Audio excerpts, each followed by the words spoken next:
Hi, everybody. Nancy Hart, Whole Heart Evolution here. It's Wednesday. It's our Mindset Tune Up Day. And I have a question for you. I usually do. How are you showing up these days? Or the question that I posed in the title of this talk, are you doing you out in the world? What the heck does that actually mean? I've been having a series of really interesting conversations, and I've had a chance to dive into some reading as well, with a whole different series of individuals about how they're showing up in the world right now, particularly as we're navigating transitions. As we've navigated transitions in our lives in the past, and the transitions that were perhaps either caused by or at least exacerbated by this thing we call pandemic. And we are in this period in my opinion, of real potential, real creativity, and real transformation if we're willing to engage with it. Because this has impacted all of us. And we're starting to see potentially the light of day where we can be together and are starting to be together in different forms and fashions. And I'm thinking this transit corridor that we're in, this time of transformation, is calling all of us from these conversations that I've been having to, as I think Brene Brown would probably say, be more vulnerable. Be more willing, vulnerability in the sense of being willing to show up more as our unique selves. What do I mean by that? So I'm going to use the high heel. Are you showing up as the high heel version of yourself, which may be absolutely fantastic and you love this? Guys, this is a metaphor, okay? Or are you better in your Vans with, floral print, tropical print, or whatever your preference is? Or are you both? Do you live in both these worlds? And if you do, I do, can you bring all of that and the joy and the excitement and the enthusiasm of that, hence your creativity, your gifts to the world in a time when I think we need them most? It goes down to what we would love in our lives, ladies and gentlemen. And we know that that's what I teach and that's what I talk about. Because there is nothing better in my world than watching the light come on in people's eyes, whether they're in their early 20s or whether they're topping 70. The light comes on in their eyes when they see what is possible for themselves, when they are creating a life that they love, when they are engaging and understand more of what is inside of them that perhaps they've pulled the covers over or haven't acknowledged in quite some time. I think the world is absolutely craving and calling for us to do this.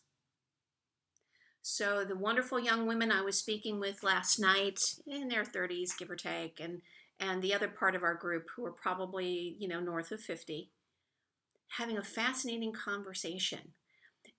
We talked about everything from transitions in jobs to wearing bell bottoms. Apparently, I had some opinions about bell bottoms because I was kind of the first time around that happened. The younger women are thinking, hey, this is really groovy. And I found myself, getting a little judgmental. Some things just shouldn't have come out of the treasure chest, right? That and tube tops were kind of one of them. And I caught myself because here are these two vibrant individuals who are navigating through life right now and relatively young in their careers, just now bringing on spouses, all kinds of things like that, and building lives for themselves. And doggone it, if they want to wear bell bottoms, embroidered or no, that's them. I looked at them and I said, guys, ignore the criticism I just gave you. That's dumb. You go be you. Because that's what the world wants and needs right now. Go be you. Another individual I was with last night had been through several life transitions. I mean, if you've lived on the planet for any period of time, you're likely going to have gone through relationship transitions, probably some sort of vocational job transition, 2 or 3.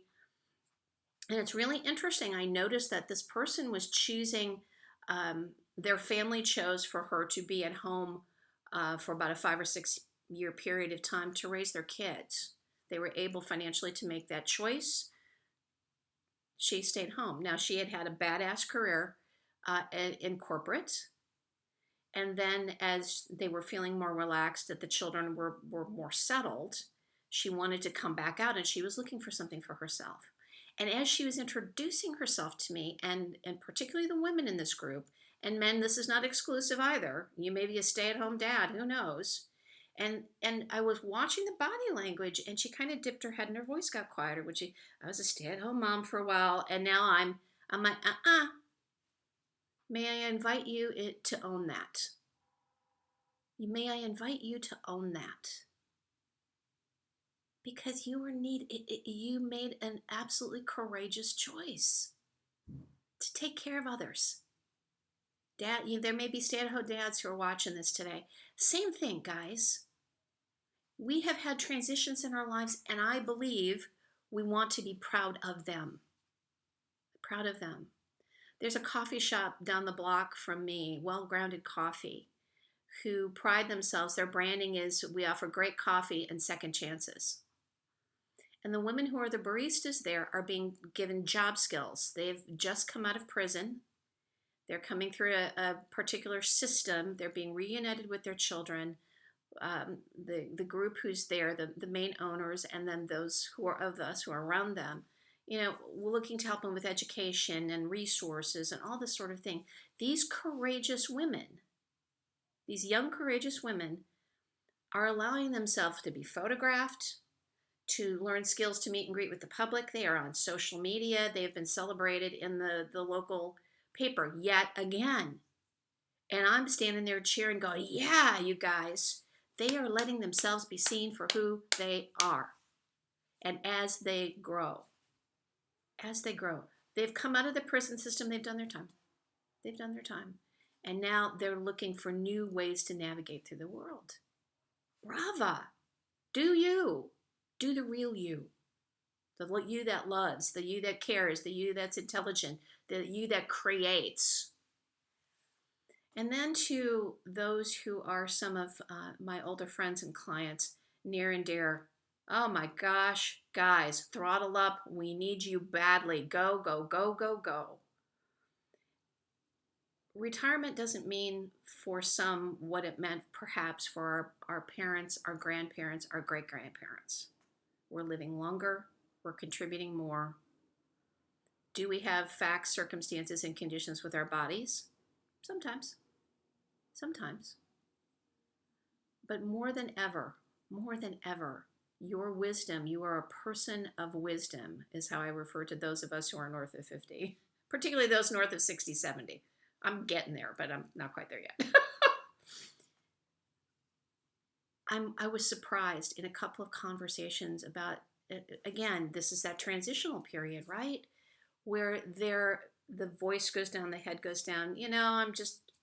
I didn't think some of these individuals really thought that they had it in them, but they didn't know what it was post-retirement, or if it could even be theirs, because they bought into the idea that once you retire, they bought into the stereotype.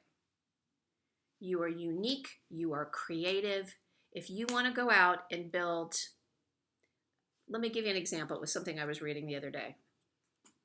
It's from Bob Iger. He was the CEO of Disney after Michael Eisner, calls Ride of a Lifetime.